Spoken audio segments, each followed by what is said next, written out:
तो ऐसे पावन अवसर पर महाराज श्री आपके अंदर ऐसा करुणा का भाव जागृत हुआ और देश दुनिया के लोग आपकी भावनाओं से परिचित हैं। और जैसे ही आप बोलते हैं तो ऐसा क्या जादू करते हैं कि लोग अपने घरों से स्वयं तिजोरी से निकाल करके दान प्रदान करने की कोशिश करते हैं। हे महाराज श्री, हम सभी जिज्ञासुओं की इच्छा है कि आप में वो जादू है, वो जादू ऐसा कौन सा है जिसके माध्यम से हम लोगों के भावों को जागृत करने में आपका मंगल आशीर्वाद ही पर्याप्त रहता है।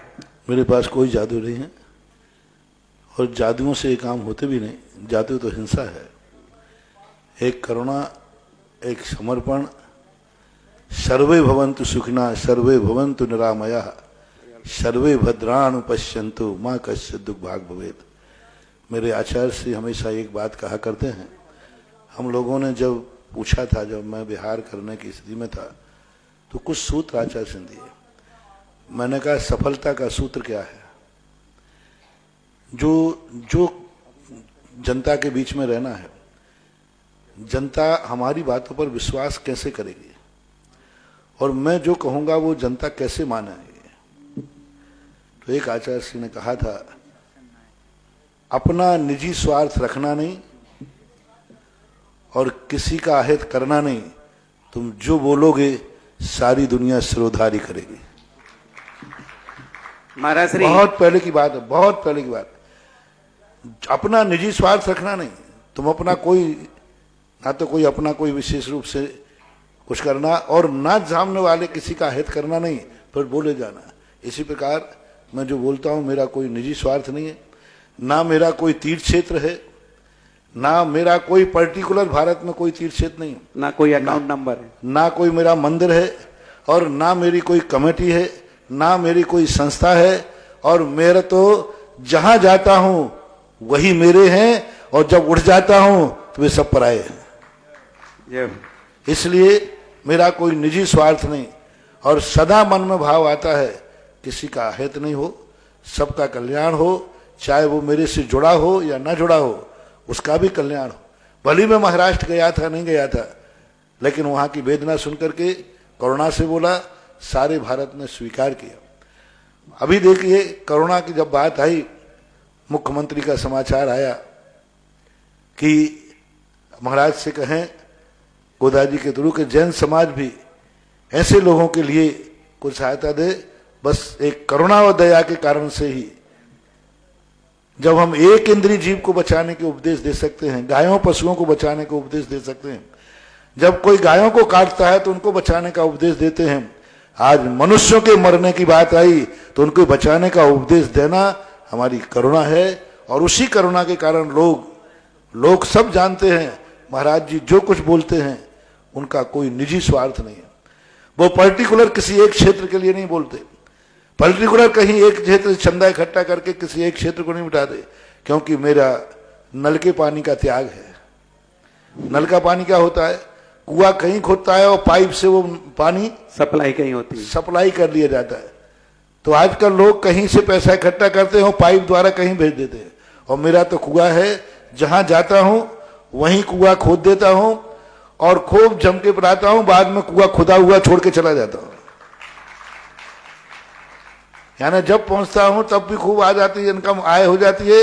जब जाने के बाद भी, मेरे जाने के बाद कभी भी क्षेत्र ऐसा नहीं हुआ, उसके बाद तो उनकी आमदनी इतनी बढ़ जाती है कि बहुत ज्यादा। बंधु महाराज श्री, एक और भावना लोगों के मन में जागृत हुई कि जिस प्रकार से कोरोना महामारी के लिए आपने वक्तांबर महामंडल विधान की महिमा पार्श्वनाथ मंडल विधान किया और सभी लोगों ने घर पर ऐसे 48 दीपकों को सजाया कि लोग कहते हैं इतना बढ़िया पावन पर्व तो हमने 48 दीपकों के साथ महामारी के लिए जो अनुष्ठान किया वो जीवन में दीपावली के दिन भी नहीं किया था। ऐसे ही आने वाले दिनों में जो महावीर जयंती पर्व आ रही है, महाराज श्री हम सभी की भावना है, पूरे देश की भावना है कि हम आपके सानिध्य में शासन नायक, हमारे वर्तमान शासन नायक महावीर भगवान की महावीर जयंती को भी आपके पावन शासन के सानिध्य में मनाना चाहते हैं और ये चाहते हैं कि आपका आदेश और आपका आशीर्वाद जैसा होगा वैसे ही हम अपने घरों पर महावीर जयंती मनाने के लिए तैयार रहेंगे। 2-3 दिन से पहले भी शंका आई थी, मैंने कहा था मैं विचार करता हूं, क्योंकि मैं कोई भी चीज को बहुत विचार करके बोलता हूं। मैं देखा सीखी बोलता नहीं, किसी की नकल करता नहीं। जो भाव आता है तो मैं सोच रहा हूं। और कल आपको महावीर जयंती को, क्योंकि यहां से जो महावीर जयंती मनाई जाएगी वही सारे भारत की महावीर जयंती होगी, क्योंकि इस समय जुलूस तो निकलना नहीं है, घरों में बैठे हुए लोग देखेंगे। तो कल मैं बहुत अच्छा, मैं कोई नया उपहार इस बार महावीर जयंती पे दूंगा। जय हो, जय हो। इस बार की महावीर जयंती पर सारे देश के लिए कुछ ना कुछ एक ऐसी नई शक्ति मिलेगी जो तुम्हारी जिंदगी भर पीढ़ी दर पीढ़ी के लिए काम आएगी। विगत दिनों से वो साधना चल रही है, बहुत दिनों से साधना चल रही है। बहुत पहले प्रश्न आया था, मैंने तभी से साधना शुरू कर दी, वह साधना में पूर्णतः सफल हुआ हूं। कल एक महावीर स्वामी के नाम से महावीर जयंती पर कुछ एक ऐसी चीज तुम्हारे लिए दूंगा जो तुम्हारे लिए अमर होकर काम करेगी और सदा सदा तुम्हारे पास वह चीज रहेगी। और महावीर स्वामी को जब भी उस रूप में तुम स्मरण करोगे, महावीर स्वामी का वरद हस्त मिलेगा। वो नई चीज क्या होगी, वो कल गुरुवार है क्या? हाँ, कल गुरुवार है, कल पुख नक्षत्र भी है। गुरु पुष्य। कल गुरु पुख में तुम्हें गुरु के द्वारा कुछ ऐसा मिलेगा जो तुम्हारे लिए एक बहुत बड़ी धरोहर होगी। कल आप लोग अपना पेन कापी लेके भेजना। और महावीर जयंती को यहाँ क्या कार्यक्रम होगा वो कमेटी से बैठ करके चर्चा कर लेंगे। यहाँ जो कार्यक्रम होगा वो शायद लाइव में दिखाएंगे।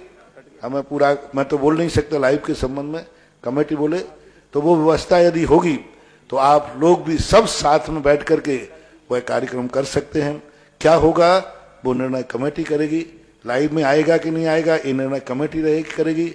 रही बात उसकी, तो कल जो मैं देने वाला हूं वो कल सुबह या शाम को ही करेंगे।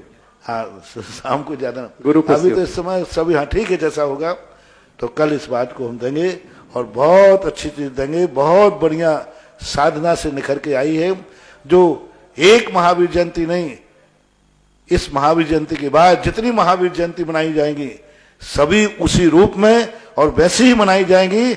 ऐसी शक्ति मैं तुम्हें दूंगा कि तुम्हारा मन गदगद हो जाएगा। बंधुओं ध्यान रखना, गुरु के मुख से निकला है और गुरु पुष्य हो गया और गुरुवार का दिन है। कल निश्चित अपने पेन कॉपी कागज लेके रखना ताकि कल महाराज जी का जैसे ही आशीर्वाद मिलेगा हम तैयार रहेंगे 6 तारीख के लिए।